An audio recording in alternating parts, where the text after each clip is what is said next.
Welcome back or welcome to the channel, everyone, and happy Vlogmas Day 22. If you're looking for a dish that's healthy, flavorful, and perfect for the holiday season, I've got you covered. Whether you're planning a cozy Christmas dinner or need a standout dish to impress your guests, this shrimp orzo is a winner. It's light yet hearty, packed with fresh veggies, juicy shrimp, and just the right amount of zest. So grab your aprons and let's whip up a holiday recipe that's as delicious as it is simple. Don't forget to like, comment, and subscribe for more festive ideas for this Vlogmas season. Let's get to cooking.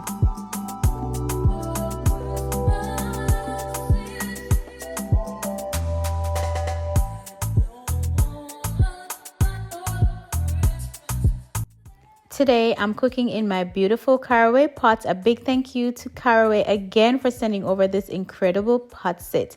I absolutely love it. I'm starting by adding a teaspoon of salt to my water and I'm letting that boil as I get ready to cook my orzo. While the water is coming to a boil, I'm prepping my shrimp. My husband isn't a fan of shrimp with the shell on, so I'm taking the shells off and making sure they're deveined.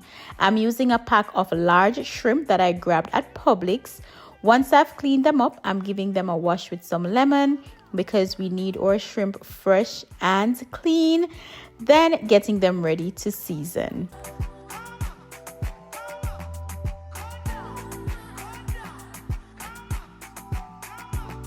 Next, I'm rinsing my orzo before adding it to the boiling water. I'll cook it until it's perfectly al dente.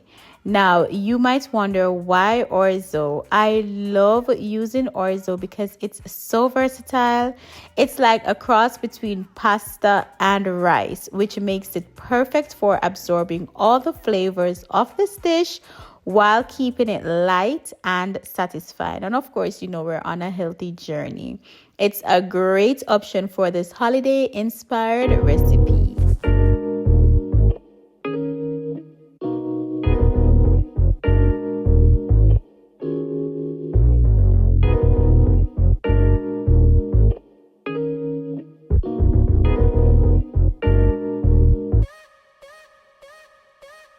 Now you want to make sure that you are stirring your pot periodically because, as I said, orzo is a cross between pasta and rice and you do not want this sticking to your pot. While cooking, my husband asked me to whip up one of my yogurt special. Listen, y'all, I make the best yogurt combination. Don't ask me, I have no idea where he's going with the bloom, but to his yogurt, I am adding some cranberries, some sunflower seeds, walnut, grounded flax seeds, chia seeds, hemp seeds. Did I say cranberry? I think I did. And I'm just whipping this up for him. This is a very healthy way to enjoy yogurt. This is the Oikos 20-gram yogurt that we grab in Publix. He wanted to add maple syrup, but I think it was already sweet. And I'm adding some semi-sweet morsels as well, just to give it a pop of flavor. And it's just also yummy. Hi to your camera.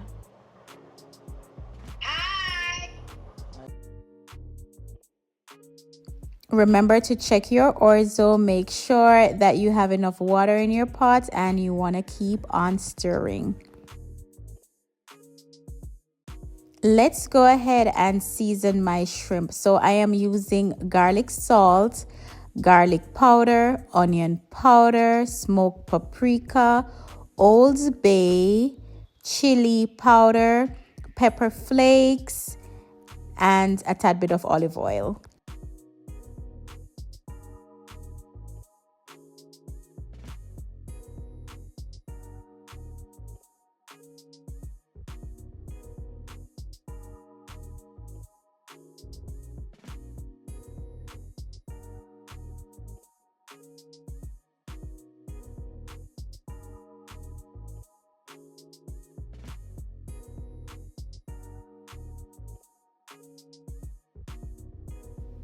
I am also adding some smoked paprika because I love cooking with smoked paprika. I love the smell and I love the taste.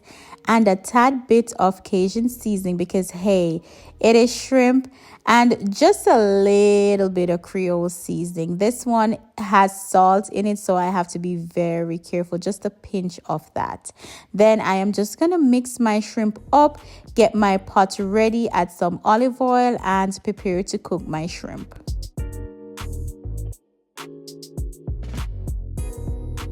My orzo is cooked. Once it's cooked, just remove it from the stove top because you don't want it to burn. And I did allow all my water to dry out.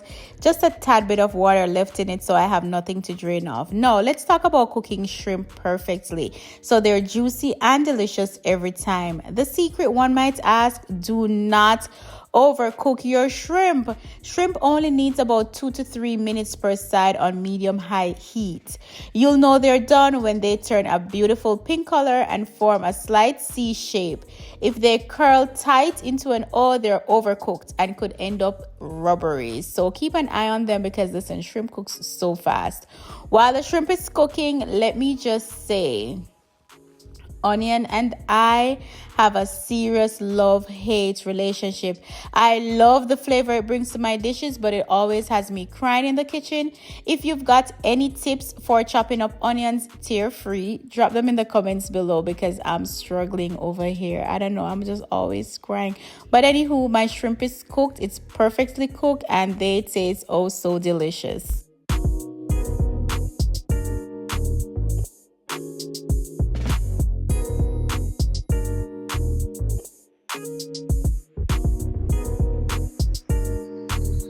Feel free to use whatever bell peppers you have. My mom bought the tricolor bell peppers and I love using them because it gives the dish a colorful look. And actually, it's my first time seeing this burgundy bell pepper, so I thought it was just cute to use. So I'm using the red, the orange, the yellow, the burgundy, and some green. And I'm just cutting them up and I'm gonna add them to my garlic and onion that is cooking in the pot.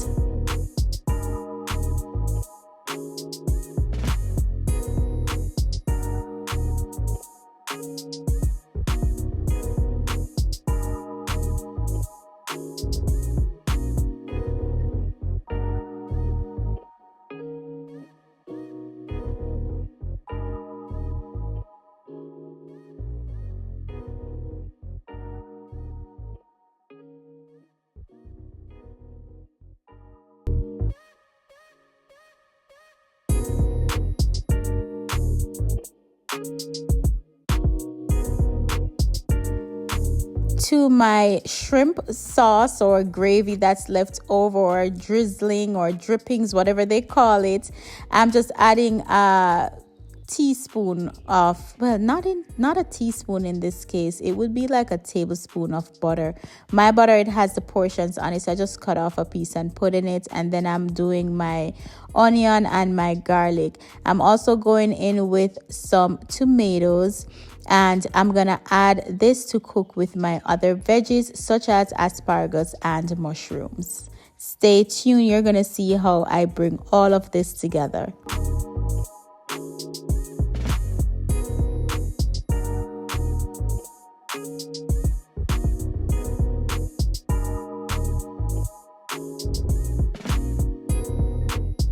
When it comes to prepping asparagus, let me share a quick tip. Instead of cutting the ends right away, I like to break the asparagus stalks by hand. Why? Because asparagus naturally snaps at the exact point where it transitions from tough and woody to tender and fresh. It's like the stalk knows where it's meant to be trimmed. Once you've broken a stalk, use that as a guide to trim the rest if you want to save time. I just snap them all at once. But here's the thing, whether it breaks, that's the freshest and most tender part to start working with. This method ensures you're not keeping any tough, stringy pieces in your dish. And I know that happens to almost all of us. So skip the guesswork, let the asparagus guide you, and you'll end up having the freshest asparagus ever. Now I'm just cutting up my mushrooms and I'm just gonna add all my veggies to the pot and let them cook.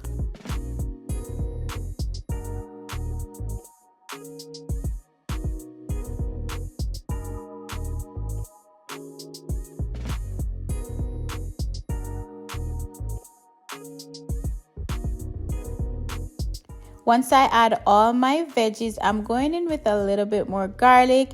Then I'm covering my pot and I'm letting it cook for about 3 to 4 minutes. This step allows all those flavors to blend beautifully while the tomatoes soften and release their juices. While that's cooking, I grab another pot to start my sauce. For the base, I use chicken stock, or you can have chicken broth or vegetable broth, whichever you prefer or you have on hand. Pour half a cup into the pot and let it simmer for a couple of minutes to warm up and release any additional flavors. Then I'm going in with lemon juice instead of zest. This keeps the sauce tangy and fresh, perfect for orzo and shrimp. A couple tablespoons, it's all you need to brighten things up because this just balances out the dish. I like to let the broth and lemon juice simmer for a bit before combining everything together, creating the perfect light, flavorful sauce to bring our orzo dish to life. Oh my God, this smells amazing, y'all. You should smell my kitchen.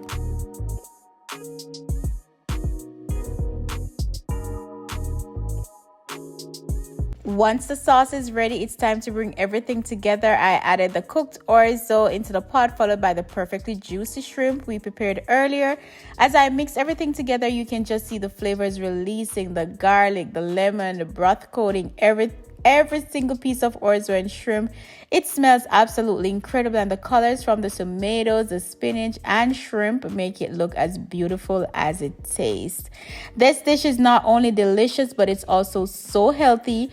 You've got protein from the shrimp, fiber and vitamins from the veggies, and the light, tangy sauce ties it all together without being too heavy. It's the perfect balance for a satisfying meal. Now I'm prepping to serve dinner, and I know my family is gonna enjoy every bite of this. I'm also pairing it with some steamed broccoli on the side to keep things extra nutritious and complete. This dish is definitely a crowd pleaser, and I can't wait for everyone to dig in. I wish you guys were here with me too.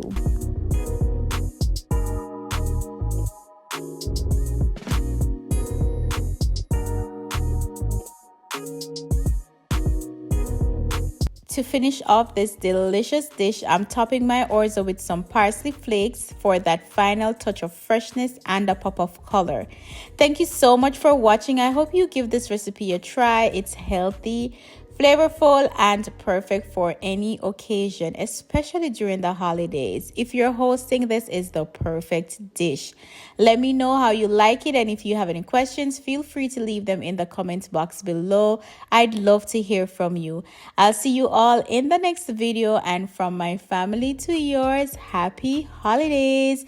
Take care and enjoy your meal. Enjoy this meal if you ever tried. I'll see you guys. Bye.